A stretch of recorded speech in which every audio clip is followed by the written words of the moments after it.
Hey folks, video today coming from the forest because I'm out for a little walk. So what I want to talk to you about is the new YouTube change that's coming up where we're going to have to make responsive video ads. Up until now, personally, I usually only run the standard in-stream ads which appear before, or a pre-roll ad we'll call it, right?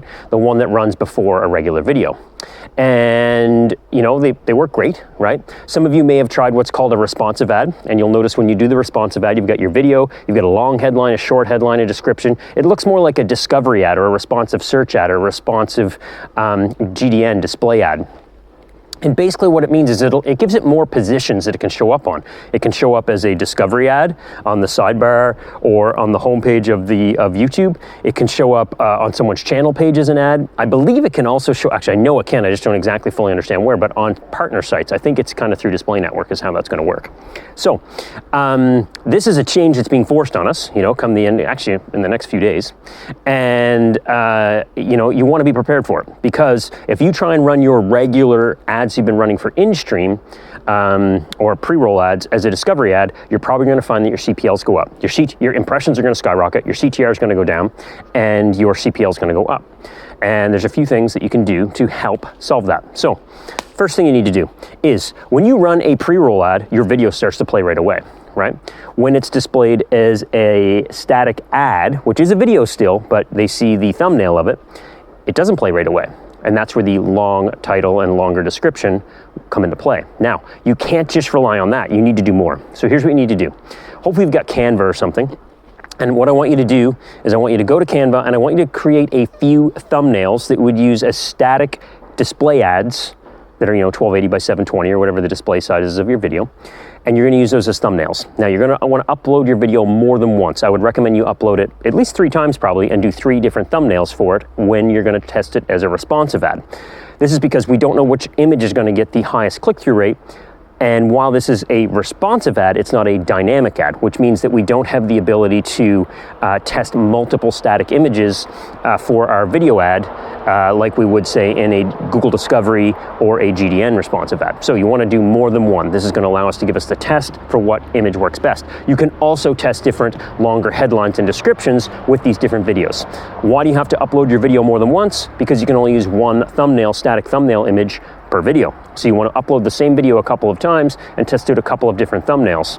Then when you launch your ad group and you go to this, when you're running a responsive ad, put in all those videos, name them so you remember what, I mean, it'll show you the thumbnail because that's what it shows you in the video, but just name them so you remember what the heck they are. And then watch how things go. Okay, so that's the biggest tip that I would say, because in order to boost your CTR when it's a static image, you're going to need more than just a play button with whatever thumbnail image it grabs from your YouTube video, right?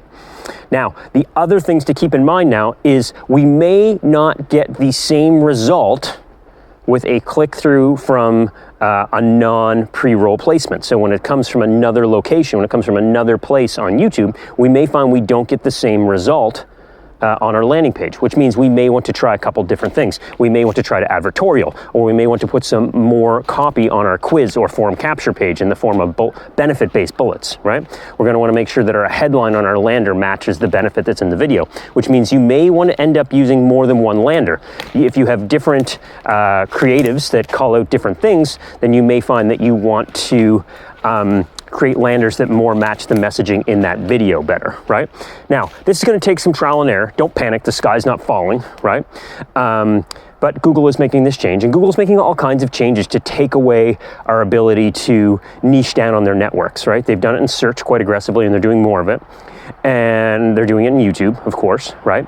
And they're just going to keep doing it to the point where, you know, creative is going to be the #1 thing. And I found this in 2021 that, you know, we made a big move to run mainly to just broad traffic. And by broad, I mean, we're not targeting any specific audiences. Sometimes we exclude our leads audience, like, you know, our leads or results in the last 365 days, we exclude those, right? But we only narrow by gender and age, maybe parental status or income and device, but we don't do any audiences. So everything, the audience targeting is broad, just demographic narrowing. And then we focus really, really strongly on our creative, creating dozens and dozens and dozens of videos every month, generally with voiceover and slideshow first, and then once it's successful, we'll try and scale that to a spokesperson video. but this is going to become more and more important. So I used to do direct mail. I used to send a lot of postcards.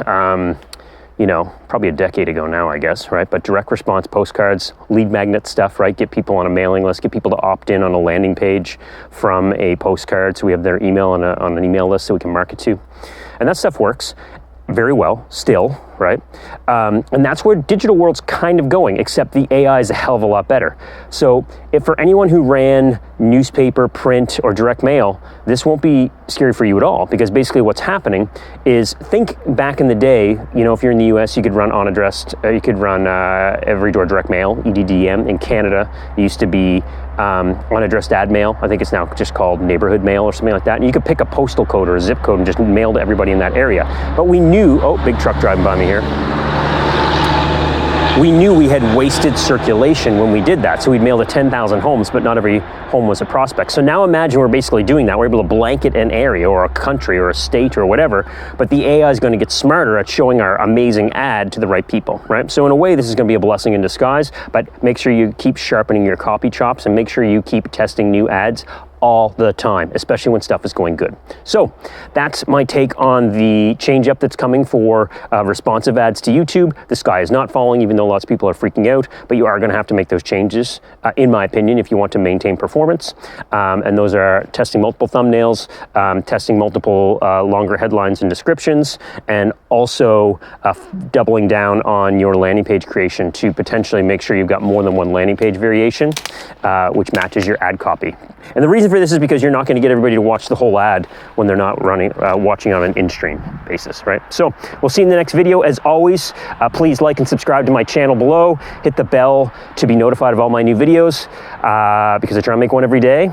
And I'm not talking BS or fluff. I'm just telling you what we're doing to currently, I never have an update. This is kind of last note, to do about $1 million in profit a year now, just running YouTube ads on performance. Two of us. That's it. All right, we'll see you in the next video. Bye for now.